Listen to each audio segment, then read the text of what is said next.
Latest on transfer news sanibona bafethu uvanele so I'm back again with indaba zama PSL transfer news. Ngabe iminyaka izobathenga yini abadlali kuleli windi elizovulwa. Indaba engizoyiqala ngazo ngizoqanga ngeindaba zeOrlando Pirates. uRolani Mkone neOrlando Pirates ideal ingenzeka isheshe ivalwe. Yebo, kwimithombo engizwile kuthiwa uRolani Mkone uzo-announce iOrlando Pirates kuleli sonto leli soliqala I think Tuesday or Wednesday. Between those 2 days Orlando Pirates izom-announce ucoach omusha okuRolani Mkone. Ama-talks asekuma-final stages. Yebo, kuthiwa i-technical team ezoba khona uMichael Loftsman osekuwasebenzisana before noRolani Mkwena uzoya lapha kuOrlando Pirates but kuthiwa uMandla Ncikazi uzohlala kuOrlando Pirates ngeOrlando Pirates emdedele ku-technical team asaziki yabo izinto ingaphinde ishintshwe lezo zinto lezo but ke okwamanje uzohlala ku-technical team uRolani Mkwena uzofika nomuntu uMichael Loftsman osekwasebenzisana naye kuMamelodi Sundowns so uzofika lapha kuOrlando Pirates asazi ukuthi iziphi inguquko izokwenziwa ku-technical team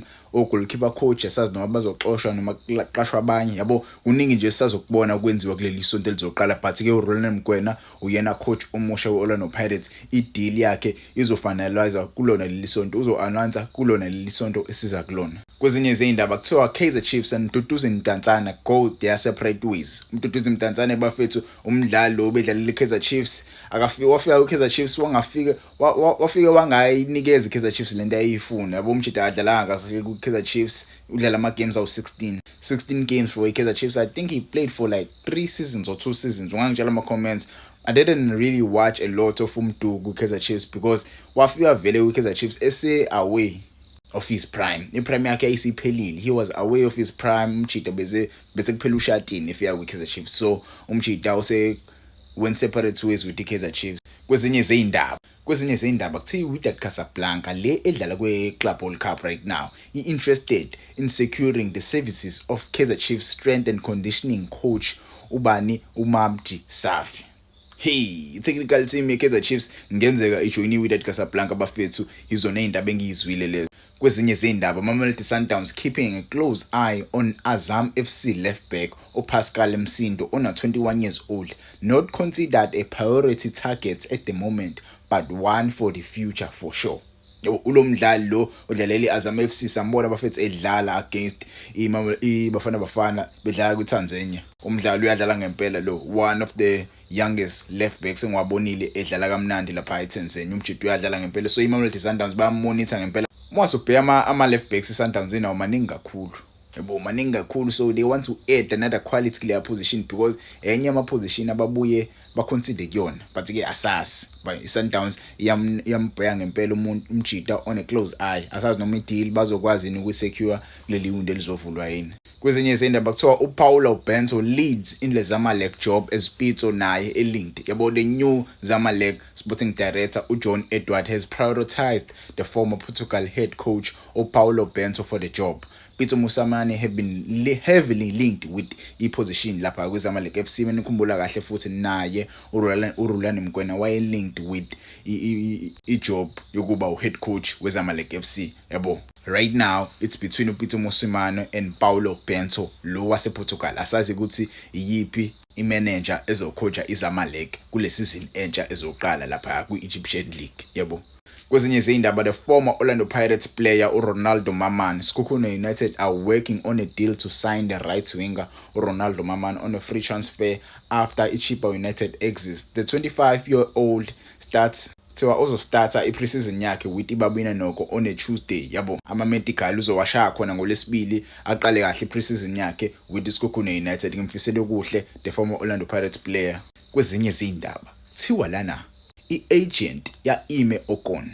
I-agent ya-Ime Okon iphumule ubala izwa le indaba lezi zomdlalwayo elinked with the Kaizer Chiefs. Yabo, elinked with the Kaizer Chiefs. Ngiyakhumbula bafethu I recently spoke about Ime Okon who is heavily linked with the Kaizer Chiefs. Uyasho la uthi I can state categorically that Ime Okon has not signed for any club at this stage in time. Yabo, uyasho ke-agent yakhe but Ime Okon contract yakhe izophela nini ngo-30 June with the SuperSport United. Uzoba yi-free agent after u-30 June. Yabo, ama-team are linked now okwamanje Ime Okon iKaizer Chiefs, Orlando Pirates, Dynamo Kiev and the Club Brugge. yabo. There are 2 European teams. Club Brugge siyazi ke bafethu ile idlalelo uShandre Campbell, yabo. Mase kuba iDynamo Kiev. I think iDynamo Kiev yakuphi, I think yasera eyuthanga angikwazi kakhulu lama team lawa. Ngijwayele ukulibola kakhulu ibhola lapha eShaya, ngijwayele ukubuka nje la South Africa. Base wangitshela ama comments use yakuphi iDynamo Kiev, but I know ukuthi yase Europe, yabo, ukuthi country engayazi, yabo. Kwezinye izindaba, Golden Arrow striker uRyan Moon has been linked with a potential departure from the club ahead of the 2025-2026 season. The 20-year-old forward has been with iBafana Bafana since July 2022. Yabo, wajola ngoJuly 2022 ngenzeka ahambe kule season le. Kanti kuneyindaba engiyizwile kuthiwa uRyan Moon ngenzeka ngempela awajoyine AmaZulu. Yabo, njobe ezohamba nje kwiGolden Arrows uzohamba ayojoin ama-rivals eGolden Arrows kwaMaZulu FC. Phela laba badlala bawu2 la eThekwini, so it is considered as iderby. Yabo, bama-rivals bawu2 abala eThekwini, so uzojoina ama-rivals eGolden Arrows AmaZulu FC. Vele mukhumbula atazwane wayemsebenzisa vele lo mdlalo waqhamuka kuyona iKaizer Chiefs, yabo, uqhamuka kuyona kwiKaizer Chiefs. Atazwane bayazwana benayo, so angamutilize lo mdlalo. I-striker lesi sikwazi ukukora, yabo, musebenzisa kahle uRyan Moon bafethu. Ngiyamkhumbula kwiKaizer Chiefs. Kwezinye izindaba, the former Steelers forward uJunior Mendieta bafethu lo mdlalo wayedlalela iStellenbosch, wasuka iStellenbosch wajoina iMamelodi Sundowns. iMamelodi Sundowns ke yahluleka umutilize kahle umjida.